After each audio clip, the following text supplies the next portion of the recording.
call this archaeology? Get out of there, Dan!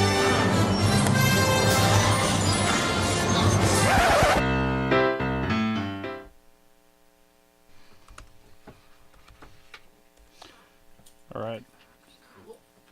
Be our lead. Where's your mic at? Oh, whoops. Bear with us, folks. All right. Now I'm mostly ready. Other than the fact that I appeared to have broken my thing. But whatever. I can just hold on to it. Alrighty. Hello, everyone. Welcome to the YouTube live stream. And hello, Junior Archaeologist. Welcome to the YouTube show. And I don't know. Oh, welcome podcast listeners. Oh, God, I always forget about them. Yeah, Although podcast listeners can't hear you yet because I'm stupid. Yeah. Alrighty. So, as usual, we're having a few technical issues, but it shouldn't be that much of an issue. Watch me be completely wrong. Cool. Just keep it flowing. Yeah, welcome to episode 7 of You Call This Archaeology. As I am putting on my mic so you can probably hear every little sound I'm making. This is neat, I gotta admit. Oh, God. Wait, are you, oh, you haven't started recording. Alrighty. Well, in that case, hey guys, guess what I just did? I packed my whole backpack, I rearranged all the weight, and was able to run down here. I'm not even joking. I literally threw on my pack and ran down here. Nice. Because it wasn't necessarily your computer, it was actually just my, it was just the way I had packed it. All the heavy weight was at the top. The first time. That's awesome. Yeah, so we are now recording live for the podcast audience as well. Welcome to episode 7 of You Call This Archaeology. I'll just say that one more time. As we figure all these things out, and I'm going to take these earbuds out so I don't have to listen to myself on the Facebook stream anymore. Wow, you had headphones and headphones. That's headphones? Like I know. It's really crazy. Hey, now I can hear everything too. What do you know about that? Neat. I need to bleed you over this way. We're figuring things out. Tristan's joined us. Tristan Boyle is the co-founder Oh my God, hello Tristan. of the Archaeology Podcast Network. Neat. Oh Yeah. my God, so, wow. And for once, we don't have like 8 computers blocking the view. No, just my iPad. Yeah, but I can't even barely see it because we got this graphic lower third now. The only thing I'm trying to figure out here, just from a technical standpoint, is how to get Richie's mic to show up a little better over here. So, Is it? wait, I should be over. Oh, I'm showing up, right? I can hear you just fine, but your waveform is really tiny. So, Really? yeah. Wait, let me. But that's probably fixable in post. Maybe. Is it on? Definitely on. Okay, let me just turn up your gain a little bit. I mean, the only thing I can think of is maybe this thing ran out of juice. No, I hear you fine. Oh, good. Yeah, I hear you fine. You're good. Oh, good. So, all right. Tristan, feel free to comment and then tap that heart button because I know you're half drunk right now because you're from Northern Ireland. You're living in Scotland and it's like 10 o'clock at night and your girlfriend's out of town. So I know you're just drinking. Anyway, it's hot as balls in here. So we're good to go. Yeah. But and best of all, we can't hear this computer fan going. No. Yeah. Totally. All that looks good. I think that looks fine. Just your waveform is just small, which is. Yeah, it happens. Yeah, we'll deal with it. Some people have a small waveform, Richie. I don't know what to tell you, but it's not the size of the waveform; it's how you use it. My God. And I learned from last time. I didn't bring a giant water bottle. I just grabbed a small glass. That way, I don't have to go to the bathroom like 45 minutes in. Right. Nice. Okay. Oh, man. So we've got this new setup. We did a test on it just the other day. And I'm still transfixed by it. I like it. And we'll be, I'm sure, modifying this as we go. Doing different things, trying stuff out, seeing how it's going to work. But I bought also, after we did our test, I bought all this, which I don't know how to use, like all these cables. You'll figure it out. I'll figure it out. But my intent... Yeah? We have at least 2 shows, and we're about to have 4 shows that will record out of here at the same time every time. Okay? And you're going to live stream it. And we're going to live stream it. Neat. Why not? My thought was, and I was talking to Tristan about this. Yeah. My thought was, we could, like for our hour-long shows, yeah, we could maybe have,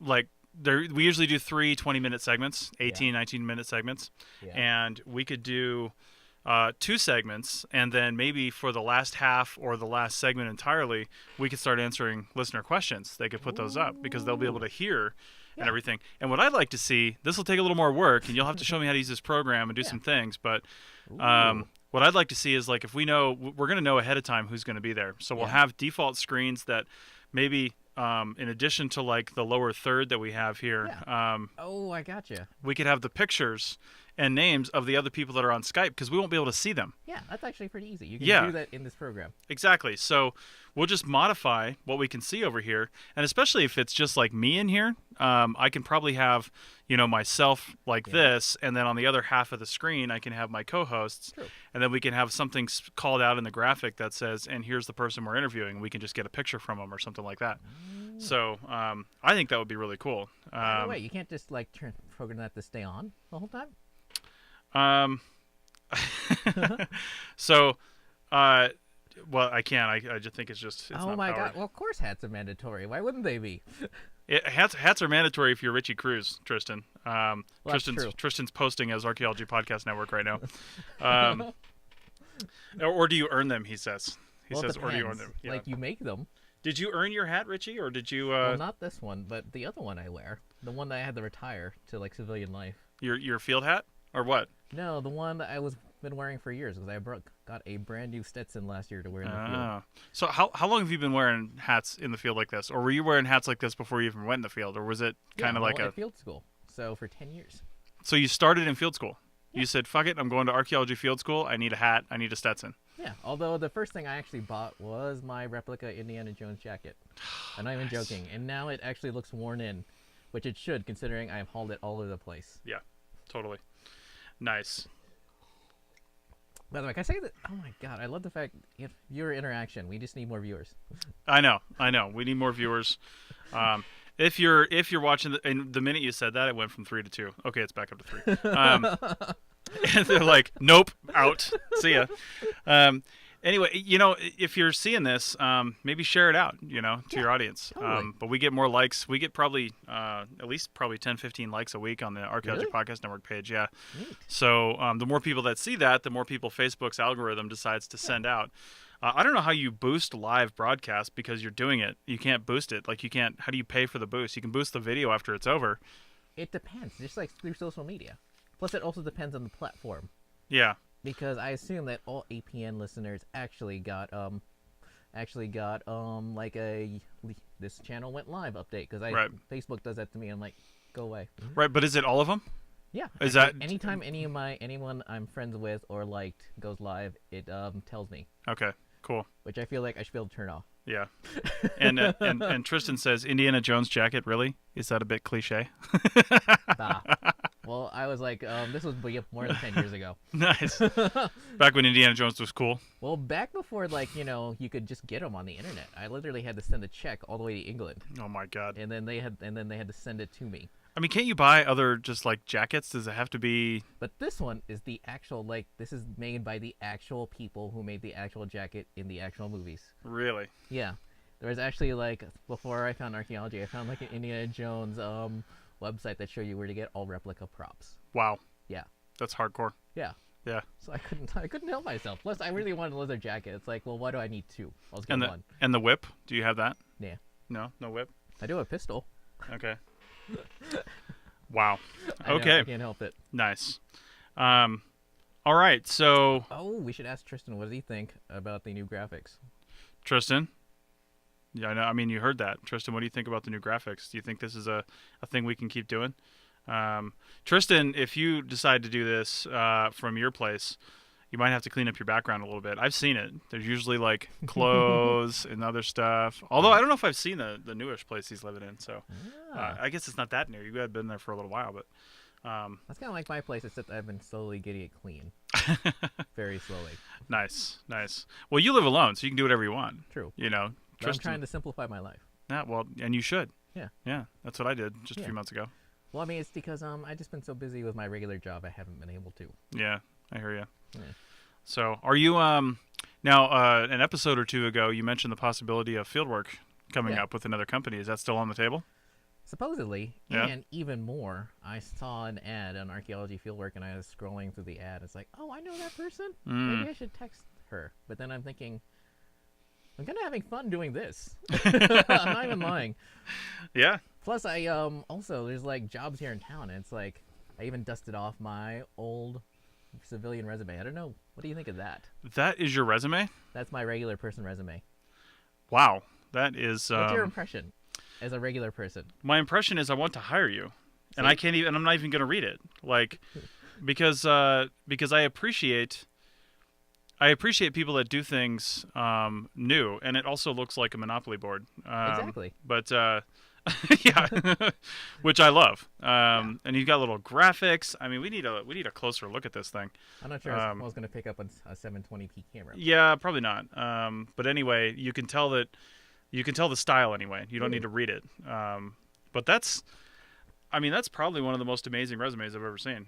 Yeah. It's on glossy paper. I mean, this is going to stick out. Although you the know? only people who weren't impressed were the people at Coffee Bar, because like when I first started, remember like years ago, like I wanted to work for either a coffee shop to find out what it's like or a bookstore, and Coffee Bar never called me back. Yeah. But the bookstore did. Well, I mean, did you have any coffee shop experience? No, but I didn't have any bookstore experience either. Yeah, books are. Yeah, but you do have bookstore experience because you've read books and you understand the alphabet. So that's a little different than if they have, I mean, it's Coffee Bar. Now, anybody that doesn't know Coffee Bar, which is everybody listening to this, Coffee Bar in Reno, I mean, that is like hipsters work there. It's like quintessential. So they've probably got a line around the corner of people that have worked in other coffee shops and know how to do all that stuff. And they can pick and choose. That's probably why. I understand the way that coffee machines work. I probably understand more about those coffee machines than some of the people working there. Right, but they got people walking in with resumes that have that experience already, and they don't have to train them. I mean, I understand how they work either, but I have zero coffee shop experience, so I'm probably not going to get hired. Wait, I thought you had coffee shop experience. Well, I do, but it's off the books. I mean, I worked you at can't talk about it? Yeah, I can talk about it. I worked at a coffee shop in Jersey in the Channel Islands for 2 months. They paid me out of the register at the end of the day. Neat. Yeah, because it was England. Then you just handed me like cash out of the register. I don't know what their accounting looked like. Had to be horrific because they didn't write it down. Oh my God, you were like the Jersey equivalent of one of those dudes who's at the Home Depot, sort of. Probably. Yeah. Except I didn't have to wait on the street every day for work. Like I just went in. I had a schedule. So Neat. And it was great. Tristan actually has another question here. Apart from the cosmetic stuff, what was the first things you bought for the field? I know exactly what the first thing I bought for the field was. Well, I consider those field gear. I wear my hat in the field. I wear my jacket in the field. I mean, that's a good point. They have purposes. But if you want to count like the really first piece of field gear I ever bought, were these boots. I'm not gonna like lift them up again, but yeah. But these are the same. I wear steel toe loggers, and these are the same ones I've worn since field school. Right. I'm not even joking. Yeah. Like I can't show it to the audience, but you can now still see the steel toe because of how many rocks I kicked over. Nice.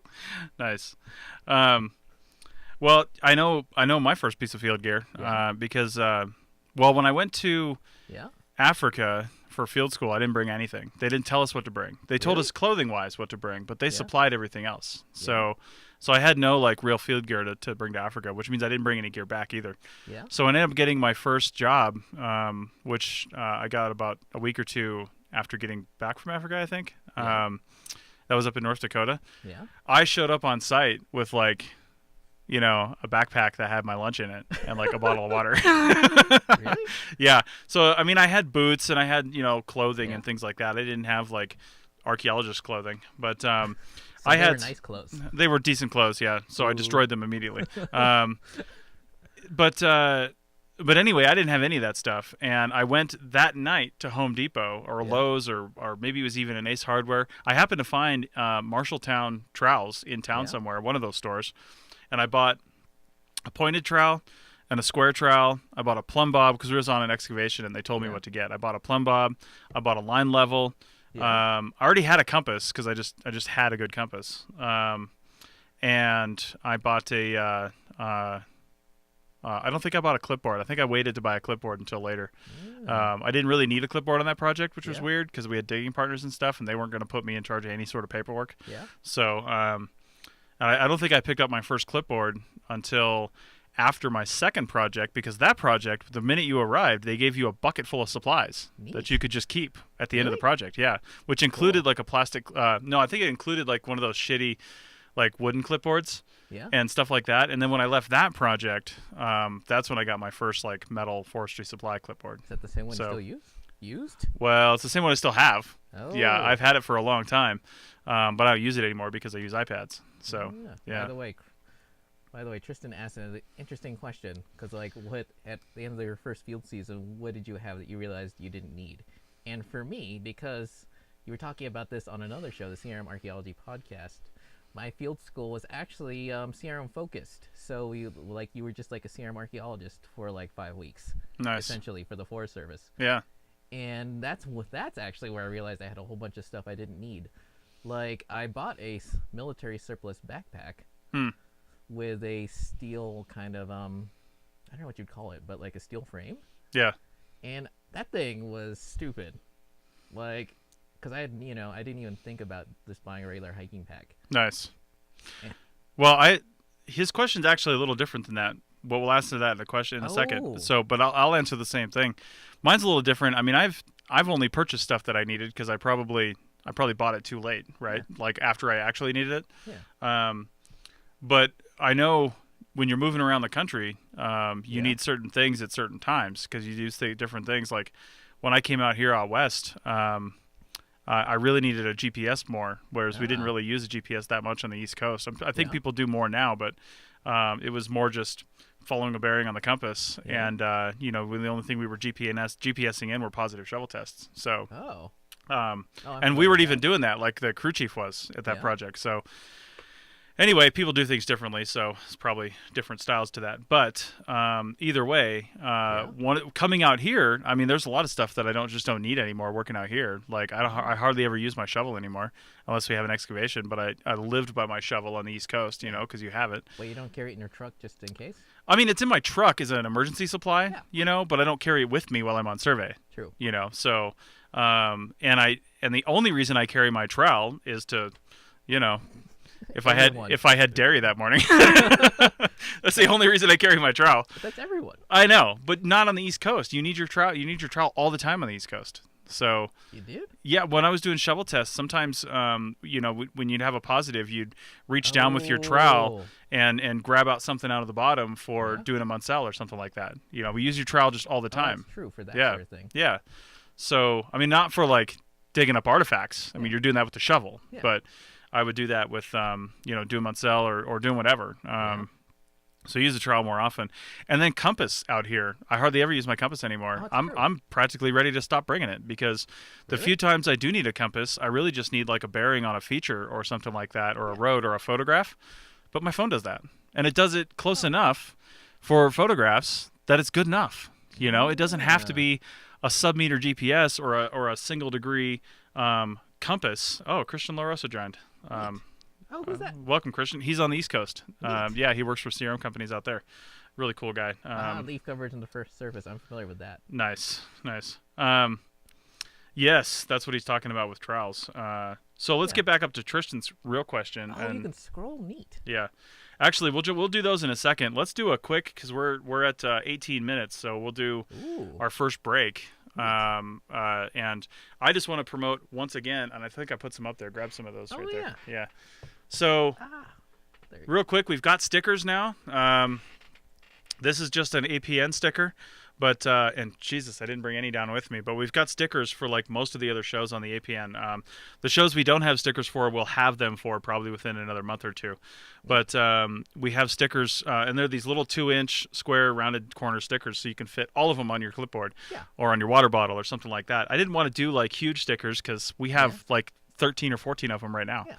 And there's deals. Like you can get the CRM pack of stickers, which includes an APN sticker, the CRM Art Podcast, Archaeotech, Women in Archaeology, and Profiles in CRM. So 5 stickers for $9.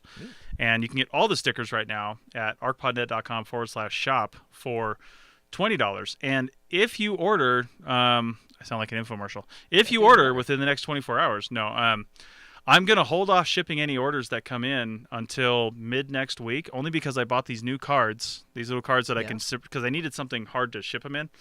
So these little like thank you card type of things, but they've got some fun stuff on the back that I designed, and I want everybody to have that. So I've got a few I need to ship out right now, but I've contacted the people and they're cool with me holding off on it. So the APN stickers $3, all the rest are $2. So pick those up at rpodnet.com/shop. Also, T-shirts are there, and we have some new, I guess, because those T-shirts are from a company in the UK that Tristan set up, and we've got some new ones coming that I'm having done here locally, so I'll be able to ship them physically with the other stuff if anybody wants to pick those up, because we'll have coffee mugs in a couple weeks as well. So, wait, so I can make a shirt and pick it up?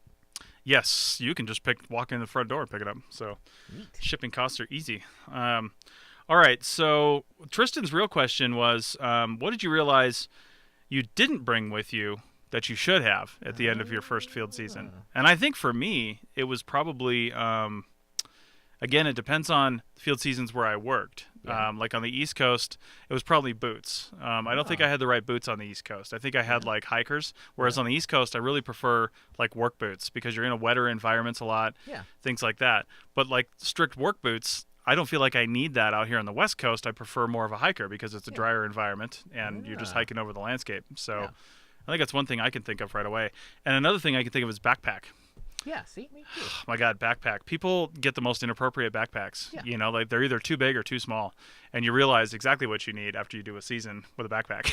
Oh, but not just a backpack, because I destroyed my absolute favorite backpack, and Camelback discontinued it years ago. But it had zippers, and when you throw those in the back of the truck, because there's no room in the cab, they get destroyed.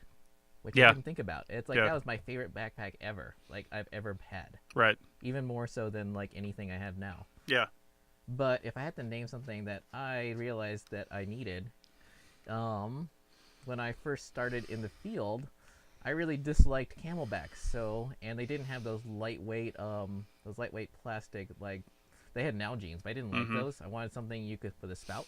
Right. So I got a clean canteen. And those things weigh a bazillion tons, especially when you're carrying 3 or 4 of them.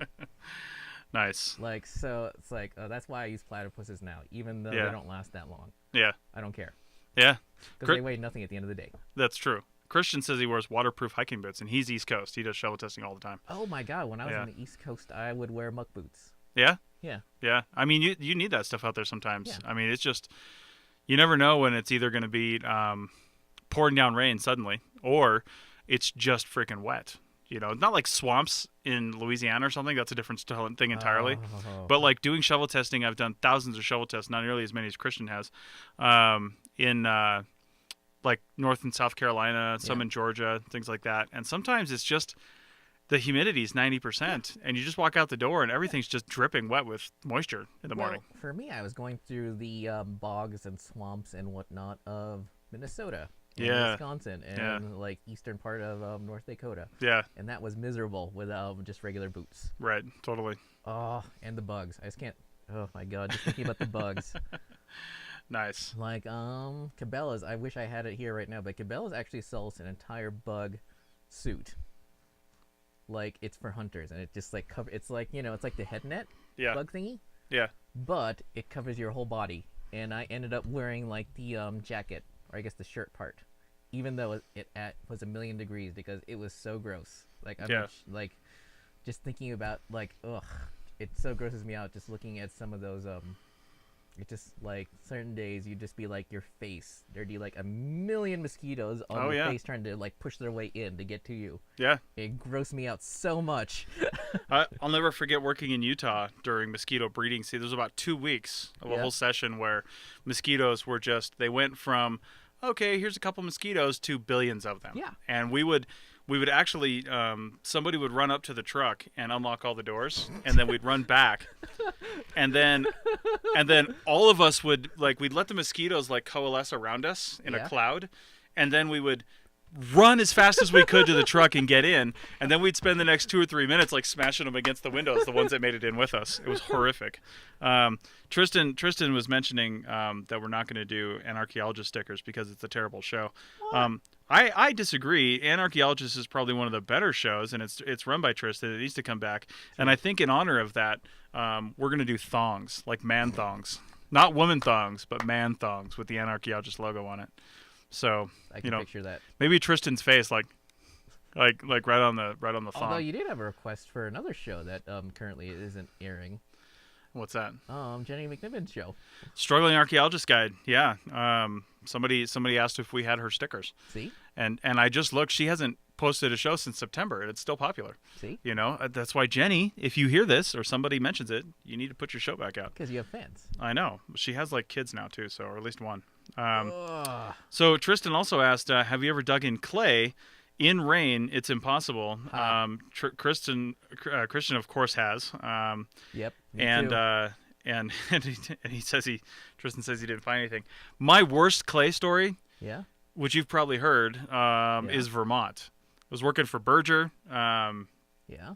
It was just south of Burlington, Vermont. Actually, no, we were on a little side project for this. It was Yeah. it was right off of Lake Champlain, kind of on the south end of Lake Champlain. Yeah. And we were up in this field, and we were digging 50 by 50 centimeter holes. That was the standard in Vermont. Yeah. And so we were two people to a hole. Usually when you're digging 50 bys in any state, it's usually a screener and a shoveler. But this Virgins clay, they call it, and people were saying it was in the Clay Hall of Fame, which I hope is not an actual thing, because I don't even know what qualifies to put something in the Clay Hall of Fame. But it was Virgins clay, and the way and it was pouring down rain, and it was mixed rain and snow in the morning and the evening, because this was like October. So it would warm up during the day and stop being mixed, and then was mixed in the morning and evening. It rained pretty much the whole month that we were there. Yeah. And so we're digging, we're pulling, we didn't find anything. We got down, I don't know, probably 40, 50 centimeters, and we didn't have anything. But they wanted to soil profile the area. Yeah. So our crew chief asked myself and my partner to go down a meter as far as we could get, just so they could get a good soil profile. So we're literally just like, we both had screens, because there was no way you could have a screener and a digger, because you would go like that sucking sound that clay and water make. We'd pull that out, dump one into the shovel, and then use your hands, your gloved up hands, and you're using those like, like those elbow deep gloves, So you're using those, and I would basically make like a clay loaf on top of the screen, because you can't push it through. Yeah. It's just like wet screening, basically. Yeah, well, kind of, except you're not pushing it through the screen. We weren't actually screening.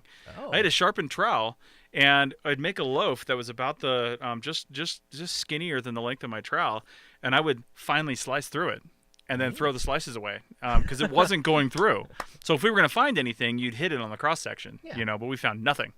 So I mean, it took us, that one shovel test took us like 3 days. Wow. Yeah, 3 days, full days of this one shovel test. It was horrific. Well, I can beat that, by the way. Well, I mean, not necessarily clay, but when I was on the Ruby pipeline, we were they basically had us working straight through the winter. So what you would have to do, because it was so cold, the ground was so cold, you'd have to wait till the afternoon. Yeah. Bash out as much dirt as you could, and then we had plywood sheets, and you would throw the dirt on the sheet, and you would have to wait till it melted enough. Yeah.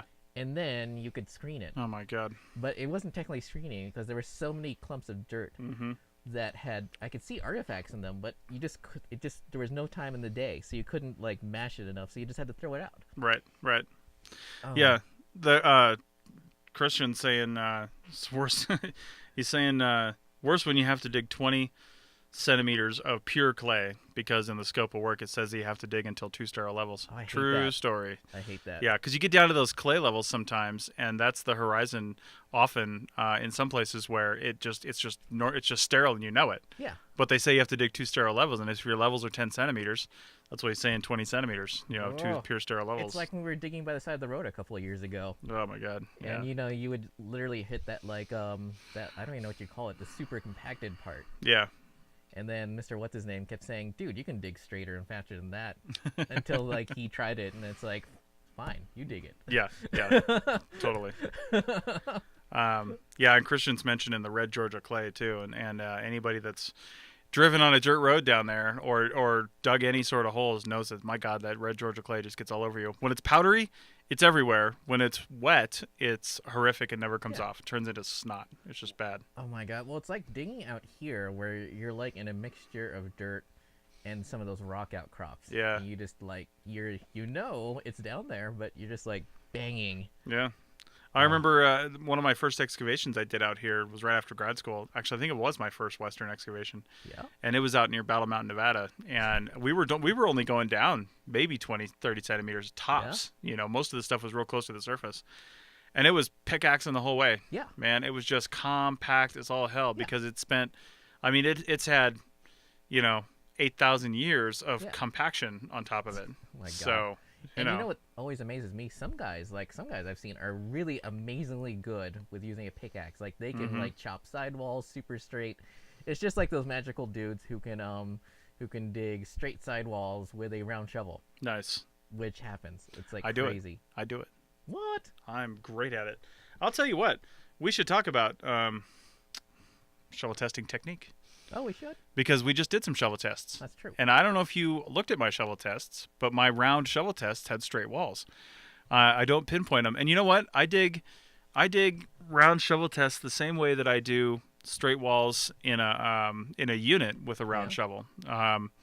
Because the way that I do it, and it's just with a shovel test, you're just constantly doing it. With a unit, you're only doing it when you're near the edges. But with a shovel, now it depends on your soil too. If you're digging in sand, it's a little bit more difficult. True. Typically, sometimes I'll end up making them a little bit concave, like they'll bow out a little bit down below, because I'm going in on the edges. But I would rather do that I would rather take more material out than not enough material out. You see people that just want to get through their shovel test and they pinpoint it, or then they, you know, sometimes they'll bathtub it too at the end. And I try to make it as square as possible because the volume of material that you're taking out is the whole reason for digging the shovel test. That's the whole reason that your research design is based around taking out a certain volume and checking that stuff. So so the way I do it is I always just I'm always just cleaning my walls. That's how I see it. I'm sticking the shovel down in, moving it, sticking it in, moving it, and as I clean my walls, I scoop the stuff up in the middle. And if the hole is, you know, narrow enough, if all you're doing is cleaning your walls, then you're digging the hole as you go. True. If that's all you're doing, because you're always taking a little bit more out of the bottom, and it's just getting deeper and deeper, and you're just cleaning your walls. And that's exactly how I dig a unit. I'm pretty much just always cleaning my walls and then getting the stuff in the middle. By the way, speaking of that project, I actually saw one of my Facebook friends. They also built a screen out of 2x4s. Oh my God. Yeah. What happened to those screens, and will you ever use them again? They're in my storage unit, and I'm just waiting to burn them. That's all I want to do. Yeah, that was horrible. Yeah, I had to build screens out of 2x4s just because I needed expedient screens. I knew we were only going to use them we used them for 4 shovel tests, and that was it. And we hauled them out to one site, you know. But wasn't too bad, I don't think. But if I had to do a whole project with those, I would have killed myself. So, but that wasn't the intent. Oh my God! Just imagine trying to clip that to your pack. Oh and my God! Walk miles with it. Forget about it. Yeah, I couldn't do it.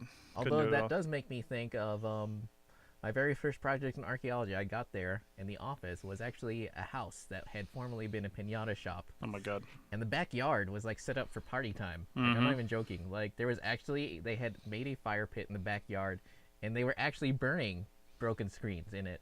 Nice. And we also eventually got a barbecue.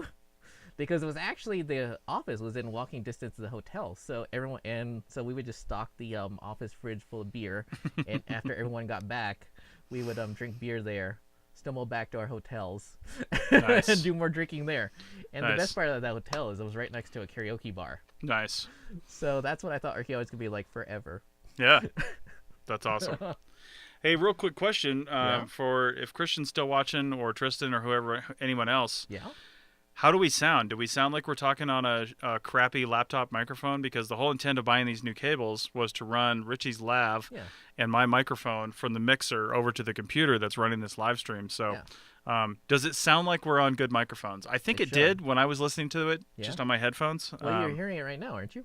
No, I'm listening to the mixer. Oh. I'm not listening to the live stream because that's too hard because there's a delay. I listened to it for a little while, and I just wanted to see how it sounded on the other side. I bet there's a chat delay. There is probably a chat delay, but either way, when we see it come up, Christian says it sounds great. So, well, that's good. I think I can see our audio levels on that too. Nice, and it's working out. Yeah. Cool. Okay. It even tells me like how we're doing on the upload.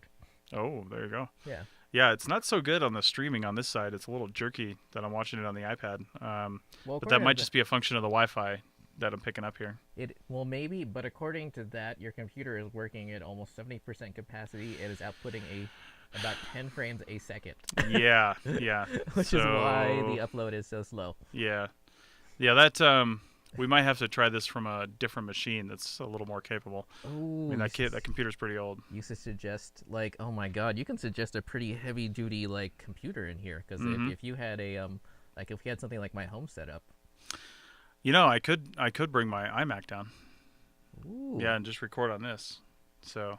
Oh, but I was thinking, if, like you're saying, I'm not sure if we can mention his name, but you said was looking for like suggestions for what to add to this room and other rooms for podcasting. Yeah, it's the Reno Collective. Yeah. So, yeah, I mean, we need.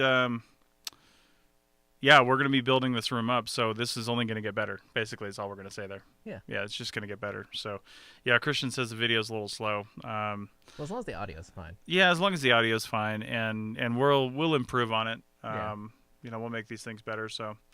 Oh, interesting. It even gives you a dropped frame count. So according to that, is dropping 15% of our frames, which is why it's uploading so slowly. Yeah. The other thing is, I think they're going to run Ethernet into here.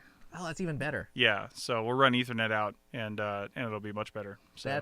That's the main bugbear. Yeah, totally. Because normally when somebody runs this, they don't run it over Wi-Fi. They run it over...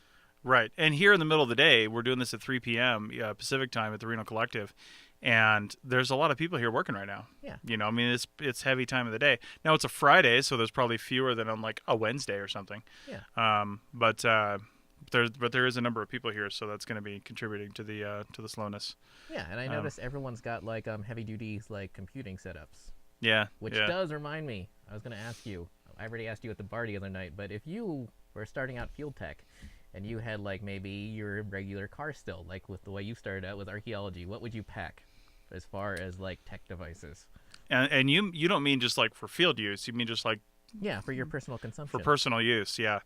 I think these days, because that's another thing I wish I hadn't packed across the country for 2 years, was a big Rubbermaid box full of books. Yeah, I mean, as archaeologists, we love our books, don't get me wrong, but as traveling archaeologists, it's stupid to bring books. And if you just get yourself a tablet, but before you get a tablet, make sure that the books that you want, whether it's reference material or fun books to read, things like that, make sure that tablet's capable of the applications that have the books that you want to read, because not every book is in Apple's iBooks. Not every book is on Amazon, as much as they like to think they are, or at least available for download. Yeah. And the Barnes & Noble Nook, if that's still a thing, that's maybe? I mean, they all have their different catalogs of books. It's like music. You go to different music services like Spotify and iTunes and Kindles. Pandora. Kindles, there you go. They all have different kinds of things. So make sure the books you want to get are on that device. And worst case scenario, you can get a Kindle for less than $100. You can get an Amazon, any Amazon tablet. For $50. Yeah, you can get one for $50 if all you're going to do is read on it. Yeah. Doesn't need to be crazy and robust. The new Fire, even though you have to accept a bazillion ads, is like $50 or $75. Yeah, you can do it super cheap. Christian saying for reference, a tablet is probably better. Yeah, totally, for reference material. Now, all my reference material for archaeology is all scanned, or I got scanned copies of stuff, and it's all on my iPads that I use for fieldwork. So, although amazingly, I've been shopping for a tablet recently, and some of these 2-in-1 convertibles that are actually like small laptop computers, they're like about the same size as the original iPad. They're about 10 inches. Yeah. Yeah. And it's like a PC. Well, and if you were, that's another thing. It's all about reducing the amount of gear that you have to lug around. Yeah. And when you reduce the amount of gear you have to lug around, you also, from a tech standpoint, reduce the amount of things you have to fix if it breaks. That's true. And replace. Of course, on the flip side of that coin, if something does break and it's your only device, you're out. So you got to replace it. But like, for example, this massive tablet right here is the iPad Pro 12.1 inch.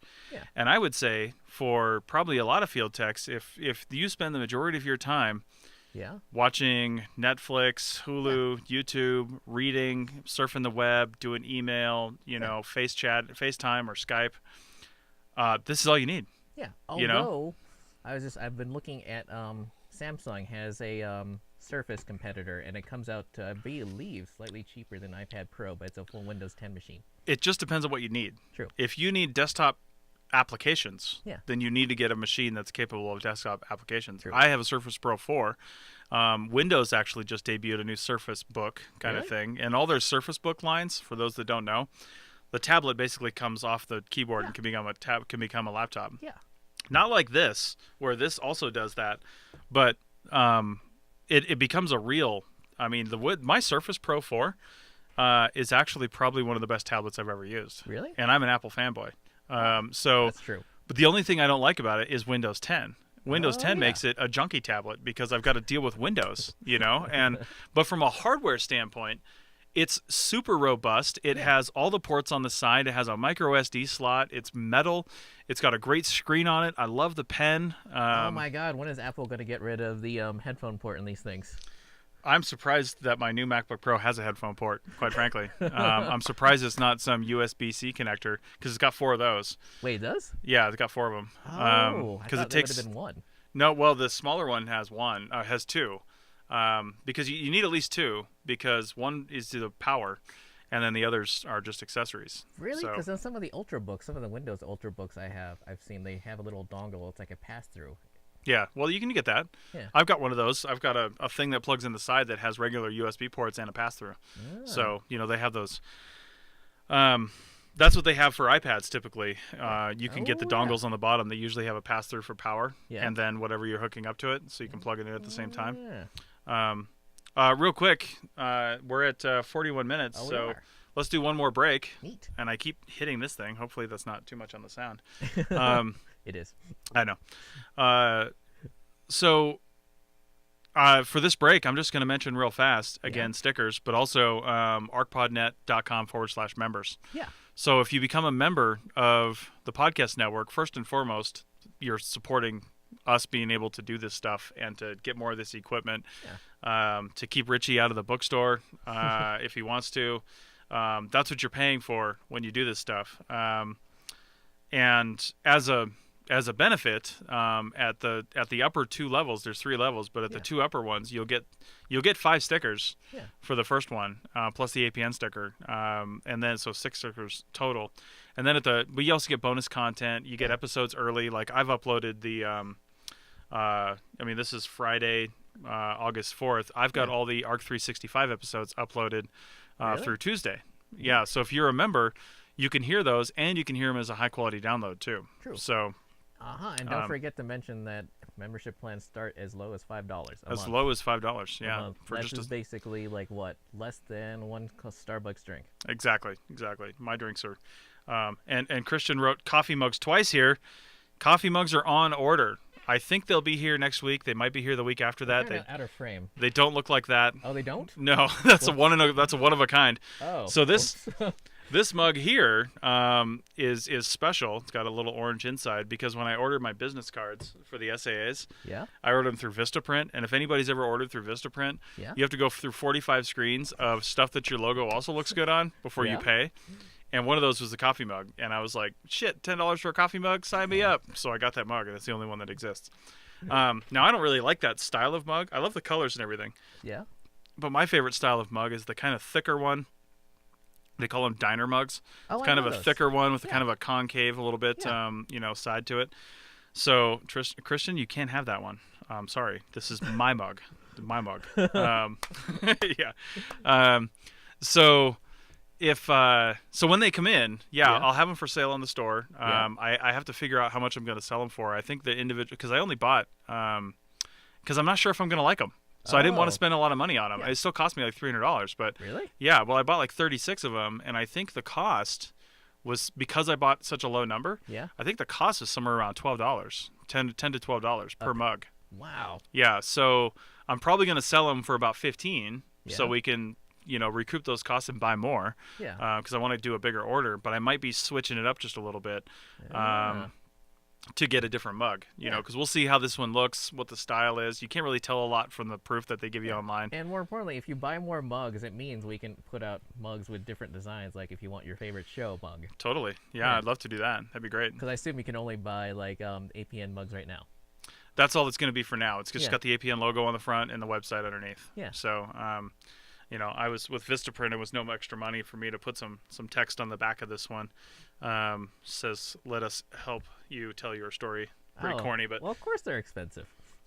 yeah, they are expensive, Christian. But the more members we get, the more people we get into this. Or more importantly, just buy stickers and stick them on your glass, and then you've got Stick it on your coffee mug. There you go. $3 for a coffee mug from the APN. Just put the sticker right on there. He says, "Great idea." See. Now, I'm hoping, like I said, I want the mugs to come down to, if I'd bought 500 of them, they would have cost me $5 a piece. Really? Yeah. So I'd love to sell them for about $10. I don't like an expensive coffee mug. Yeah. I mean, I have like 150 coffee mugs. It's no joke. I collect them. So I want it to be affordable yet good. Man, I just imagine you rolling into the next conference with like a giant box truck. Oh my god! To set up the APN store, Love like it. the real life pop-up store. That would be amazing. Yeah. Oh. So anyway, real quick, Yeah. the pro members will get a T-shirt, which are forthcoming Yeah. sometime here in August, and they'll get a coffee mug, and they get all the show stickers. And if we get anything else, my plan for the pro members, because it is $20 a month, it's pretty pricey. But I'm hoping the content that we're going to be putting up will make up for that. Yeah. But the pro members, as we get new swag in the store, Yeah. we'll just get one. Neat. So all the new stuff that we get, I'll send one to you. So basically, you're just like you're basically just getting a membership free with your mug. Kind of, yeah. Yeah. I mean, the way I see it is people are supporting the APN, but we're sending them something as well. Yeah. We're putting up extra things online. Yeah. First and foremost, you're supporting us, and that's what we appreciate that. So Yeah, and this way it stays by archaeologists for archaeologists, and you don't have to like see Ancient Aliens ripoffs. Yeah. Because some producers like this is the way you make money. right, totally. Although we wouldn't be above like I don't know, like if Audible. Audible. You always love mentioning Audible, don't you? I can't help it. It's I'm because not doing because of Audible. YouTube. I know. I'm not doing it.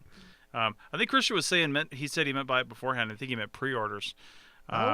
Which pre-orders are exactly. are a tricky thing because, again, we look at minimum order quantity. Yeah. If I had 100 people pre-ordering a mug, that's one thing. Yeah. But chances are I'm only going to have 5, maybe 10 people pre-ordering a mug, and I still have to buy a minimum order of 36 or 72. They come in these weird numbers. So. True. Unless you make them, hand make them at home. Which, yeah, exactly, Christian. So we're open to definitely other ways of doing things. So I don't know. That ended up being like a 7-minute ad because we just kept going on with it. That's the true. danger of doing ads live. That's also the fun part. And I feel like it's Leo Laporte. We're on Twit or it's NPR. Even better. Christian, if you want your tote bag, all you got to do, I just need to see this meter go up. I need to see $signs if you want your tote bag, and then we'll send you one. So you pre-order the tote bag, and I will make it exactly for you. Wait, can you tip on Facebook Live? I don't think you can. No. Oh. Clay mugs. There's a place where you can paint mugs down at the Starbucks over here next to the Starbucks. One of those paint and drink wine places where you can like do Wait, mugs. they have one down there too? Because I know they've got one. It's by Stonehouse down there. Oh, because I got one on Vassar. They're all over the place now. Yeah. Yeah. So we'll just have an APN mug painting party. Get a hand painted mug. Oh my God, that's ridiculous. I'm not gonna do that. We'll live stream it if we do it though. You say that. You say you're not going to do it. Then suddenly 6 months later. Oh Jesus. Yeah. This is fun. This show turned into a question show with Tristan and Christian. I love it. That's the way I envisioned it. Yeah. So. Although, I did want to ask you how that report's going. Well, one of the reports I did finish. Neat. The draft report is printed and sitting upstairs because the PLM person who's reviewing it wants a hard copy of the draft because they don't want to print it themselves and they won't read a PDF. So I've got to mail them a hard copy of the draft, which is irritating. But the other big report I'm working on that you and I did, I'm mostly done with it. I've just got to get the background done. Cool. So I do the way I write reports is the way I wrote reports back when I was in college too. I'll basically outline it, and the outline's already done for you by the agencies out here. Yeah. So because they tell you exactly what sections you need. Ah. I outline it, and then I do all the easy stuff. It's the way we do. It's the reverse of the way we do survey, kind of. Because sometimes we'll try to do the hard stuff first because we don't know how long it's going to take or get to. Plus, you got the most juice. Yeah, energy. yeah, and then you do all the close, easy stuff after last, right? Yeah, it's your reward. But it's the exact opposite way with writing reports. Ooh. I do all the easy stuff first because there's a reason for that. First off, Yeah. if somebody calls you and says, "How far are you along on this report?" "Oh, I'm 70% of the way finished." Yeah. You know, because I've only got one section to go. It's the hardest goddamn section to write, but I've only got one to go. Wait, is that what you would call a sandwich method? Or is that something different? I don't know. I don't know what your sandwich method is. I was just thinking about Bill White's blog. Oh, right. No, not really. I mean, I guess probably. But yeah. So I do all the easy sections first. Get the formatting down. Yeah. I have a template, so I use headings and stuff. So formatting is not a big deal. Neat. And I'll do the site records, and I'll do the any sort of graphics that need to be done, all the maps, all that stuff.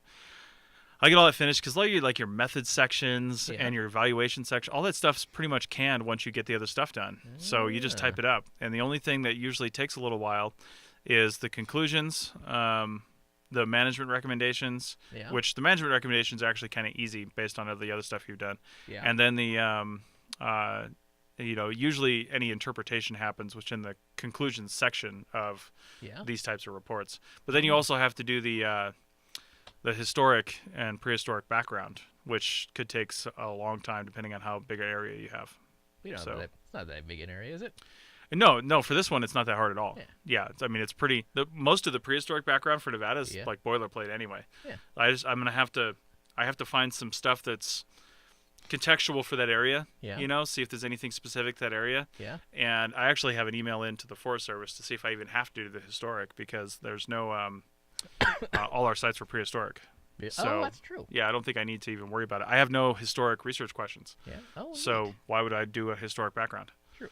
Now there's a segment called there's a chapter called historic context, but that gets confusing. That's just what they call it. Context is different from background. Oh. The background is the story of the area up through now. You know, from wherever up through now. Hey, Tim. Oh my God! One of my neighbors ran into you at the Loving Cup. He's like, "Dude, I was talking to some dude. He's like, what do you do?" "Yeah, I'm an archaeologist." "Oh, that's like my buddy Richie." And then Tim's like, "Oh, I know that dude." Nice. So hello, Tim. How's it going, Tim? Yeah. Anyway, report writing is fun, and but the historic context section is basically where your research questions come out of. It's the context that all your sites are going to be placed within the framework. You base that on your background, and you say, based on all the things that we know about this area, we kind of expect to see this here, and here's the questions we can answer from that. So. By the way, I'm proud to report that someone has probably left the building or is no longer using the internet because we are now only dropping 13% of our frames. Yay! Nice. Tim, since you joined just now, you didn't hear this, but hopefully the audio is good, but the video will get better because the room we're in, they should be running Ethernet and all that stuff. So anyway. Plus, this computer is also recording and live streaming at the same time, so I assume that's probably why it is working so hard. Like, I don't think this fan is turned off since we got in here. Kind of taxing it a little bit. Plus, you could click on that Dropbox icon on the top and stop syncing. That'll Dropbox will drain that Wi-Fi faster than anything. Oh, really? Yeah, just hit pause syncing in the lower left-hand corner. Pro tip for anybody that has Dropbox installed on their machine: if your machine's slowing down from an internet standpoint and Dropbox is syncing massive files because you're recording this, which means it's going into Dropbox immediately because you're probably recording it to a Dropbox folder. No. Oh, well, it's doing something in Dropbox. And Dropbox I've had slow my computer down completely, like almost to where it was unusable. So, and now we're only dropping 12.7 as opposed to 13% of our frames. I got you 0.3 frames. Nice. All right, well, we've got about 6 minutes. What's the new screen? What? Not yet. What's left? I mean, we didn't talk about anything that we maybe thought we had prepared. That's true. Well, I guess we kind of did. We talked about field stuff. Oh, one other thing I was going to mention, as far as tech you bring with you on a project, like for your own personal use. So a tablet is definitely a must-have. Yeah. I think for lots of stuff or a tablet form factor device. Yeah. I mean, if you need a laptop and a tablet, then sure, do that. But a tablet at a minimum, and then depending on the I mean, most hotels have pretty good sized big screen TVs these days. Oh, that's true. It wouldn't be the worst thing in the world to bring a like an Apple TV or a Google Chrome cast device or something like that. Although it does make me think of how far we've come, because I remember when I was in the Ruby pipeline, we got to the hotel, and this dude pulled out an Xbox and a flat screen, Nice, and nice. brought it to his hotel room. Yeah, And, and I remember that was the very first project where I ever got quote unquote a smartphone. yeah. It was a I forget what you call those now. BlackBerry. Oh, nice, Yeah, I had literally just got it for Yeah. that project. nice. Yeah, and then there was like some dude there who had a company issued flip phone. Oh my God. Yeah. Well, I will warn you too. Some of these streaming devices, like Roku. like Roku, like Apple TV, those things that need to go online. Yeah. A lot of them will not go online in these hotel Wi-Fi's because the hotel Wi-Fi's have a login page, and any Wi-Fi that has a login page that it brings Yeah. up separately, those devices can't handle it. Oh, Chromecast or something similar then. Yeah, you need something where you're basically you're putting it on the it still has to go on the Wi-Fi though. But it's hard to get it on the Wi-Fi. Oh, because I was gonna say you just log in with your phone and then you screencast it. You toss it to the little device Using what? using like your Chromecast. But it uses what? Oh, well, you pull up your Wi-Fi on your phone, and then I believe. Wait, So does it create a local network with the phone, or is it I both? thought it did. Or are they both on the same Wi-Fi? I thought it did. So if you can Chromecast, you have to connect to a home network. That's what Christian's saying. Oh. So exactly, and that's what makes it difficult at hotels Oh, because well, I was gonna say, the phone I had before this one, you could hook up your HDMI straight to the TV. that's another thing you can do. Yeah, just plug in directly. Yeah. So if you're gonna do some sort of Wi-Fi thing, though, one of the ways, and this doesn't, again, this would only work if you're streaming from a device. But one of the ways you can do it is if you happen to have a laptop, Yeah. you can create a local area network with your laptop. Yeah. And then put the Apple TV or whatever on that. If you're just using it for like AirPlay, or if you're Yeah. just using Chromecast to screencast, from Yeah. your device. If you're trying to use any of the services on that device, like some of the apps and stuff on Yeah. there, it itself needs to be on the internet. And if it's not online, which, like I said, they won't go online if there's a Yeah. login page because they can't handle a login page. Yeah. The only thing they can handle is here's the address of the network and here's the password. Yeah. And if you can't do that, which most hotels are going away from that, Yeah. then that's kind of a useless thing. So that's what I would say. If you really need something big screen for the stuff that you're doing, Yeah. one of the other things I would say you could pick up is like a little Pico projector, which are really great for Ooh. hotel rooms because hotel rooms have blackout curtains. Ooh. And these little projectors don't have a lot of good light quality. Yeah. So like I've got a little Optima one, and I think it was like $300. I bought it for some presentations, and it's tiny though. I can fit it in my back pocket. Yeah. It's really small, but it'll project a 6-foot wide screen on my wall. Ooh, I was looking at that, but then I was actually looking at those a few years ago, but then Yeah. they've come out with something more recently. It's basically a computer, like in the form factor of a flash drive. I'm not even joking. It's a full Windows 10 machine with with an HDMI on the end. You just plug it straight into the flat screen. Nice. And all you need is like a wireless keyboard and mouse. That's awesome. Yeah. And obviously you can't run any programs, but you can get on YouTube Mm-hmm. and send email. Nice. That's pretty cool. Yeah. Christian said he tried the Amazon Stick and was able to connect it with Comcast Wi-Fi. So Neat. I haven't that's pretty seen cool. That. That's probably Yeah. that's almost like the same thing as I was thinking about. Like, Yeah. Although, God, is that the thing with Alexa? Well, if it's no, Alexa's Google. So no, it is Amazon. Yeah. You're totally right. I don't know if does it work with Alexa, oh my Christian? God, that'd be Yeah. cool. Yeah. Cool and creepy. I know. Can you talk to it? That's the question. Oh my God, that would be so creepy. I know. I've tried to figure out now. We talked about on Archaeotech the new Wi-Fi things I have hooked to my lights, and Yeah. it's part of the Apple HomeKit. Yeah. And I've tried to figure out what I can tell Siri to shut off the lights.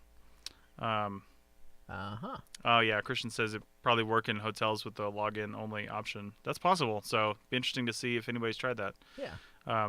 Anyway, I've tried to get Siri to see what she'll turn the lights off to, because I will say, like, good night or something like that, and she'll shut the lights off and she'll say good night, Webby.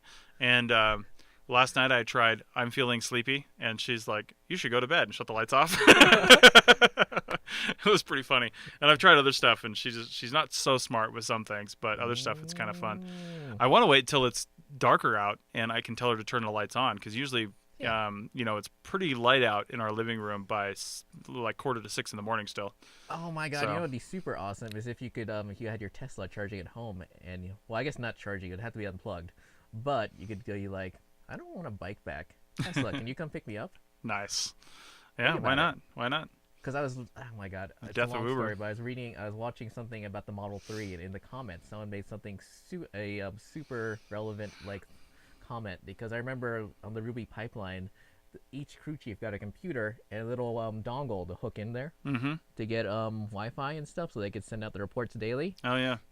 And they were pointing out that that's the point we're at with electric cars. Like it's just like a rich person's thing. But now think about every place has Wi-Fi. It's like free. You don't even think about it. And everyone has a smartphone. You don't think about it. So in like 10 years, all these people who are like Teslas are just a scam and whatnot, Yeah. they're gonna be like, there's gonna be everywhere. Yeah. And- Well, I mean, most cars these days have like Wi-Fi, new ones. yeah, Yeah. yeah. Yeah. Well, I mean, it's not the Wi-Fi part. It's like the electric part. Like, Yeah. you're not even gonna think about it. Like, probably, God, would you even really want to own a car in the future? Well, the Model 3 is changing things. See? So, I mean, and I might get to have a tour of the Tesla factory that's here in September. They're setting up a tour for the Reno Collective members. Cool. We don't know what date it is, and hopefully Yeah. it's not the week that I'm out of town, but or I'm doing the Reno Air Races, but it probably will be. So, Yeah. Oh, what did he say before that? he was just still talking about the hotels thing. Aha, So I think he's perfect. responding to what we're saying. Well, we got to go. That's the end of our show. We've got new graphic screen, so there you go for that. Yeah. I mean, you won't see it. Oh, wait, they're probably seeing it right now. I don't know how this lag works. Don't pay attention to that. Just talk normally. So All right. we'll get used to this, because what I'm saying is jiving with that, not with this. Oh, that's true. Yeah. So Richie, screw it up. Did I? I know. So anyway, we have subscribe to the Archaeology Podcast Network Yeah, on those are all Facebook. links to where to watch us and where to listen to us. Yeah. So there we go. Oh, neat. And again, Facebook Live every Friday at 3 p.m. as long as we can keep it going. Yeah. And I think there's only a handful of times I can think of that's going to be a schedule conflict. But with definitely one coming up in September. But I can't think of anything else for the next 2 months for me. Cool. I mean, I'm going to be at Podcast Movement in 2 weeks in Los Angeles. Ah. But it's done by like noon on Friday. Yeah. So if I can find some Wi-Fi before I leave, because I don't think I'm leaving until Saturday. Yeah. If I can find some Wi-Fi, then I'll be doing it remotely, which we'll have to figure out. Oh my God. Yeah. I was also thinking about doing it remotely as well, just in case. Well, we'll be doing. We can do, if one of us starts it on a mobile device. Well, it'll be difficult to do on here. We might not be able to do with the graphics and stuff. But if we do it on a mobile device, you can swipe over, and hey, thanks, Christian. But if we do it on a mobile device, we can Yeah. swipe over and bring somebody else in and do split screen. Oh, because Yeah. obviously I did it on this with Skype before. Yeah. So Yeah. I don't know. We'll figure it out. Yeah. Yeah. We'll have to play with that. That's in 2 weeks. Next week I'll be here. Yeah. In 2 weeks I won't be. So Oh, and someone else left the building because now we're only dropping 11% of our frames. there you go. There you go. Maybe we should just do this at like 5. So anyway, yeah. Happy Archaeology Fun Time on YouTube, arcpodnet.com. And I would ask too, share this when you see it live. Yeah. So other people can find it. Yeah. Because having a question and answer show is really fun. It's really Yeah. great. So And don't forget, you can always I don't know, they can probably call in somehow, and we can probably hook it up to the mixer. yeah, I mean, I could probably just hook it up to the phone That's right what on I the mean. bottom. Yeah. The phone into here. So yeah, we'll have to figure that out. But then I Ooh. got to put my phone number out there. But everybody has it anyway because it's my business number. So Oh, but you can also set up a fake forwarding number. yeah, we can have them call through Skype too. Yeah. Oh, neat. Yeah, if people give us their number, we can call them through Skype on their phone, on their cell Ah. phone. So Cool. cool. Well, I think that's it. Yeah. Subscribe Yeah. And and share it. thanks for watching Junior Archaeologist, and don't forget to like, share, and subscribe if you're watching this on YouTube. Yep, and don't forget to share and comment and do whatever if you're listening to the audio or if you're on Facebook Live. And go to arcpodnet.com/shop and get your things. And if you want them for free, kind of, sort of, go be a member. True. Don't forget, it starts at $5 a month. That's right. Neat. So I believe I can stop screening. I can stop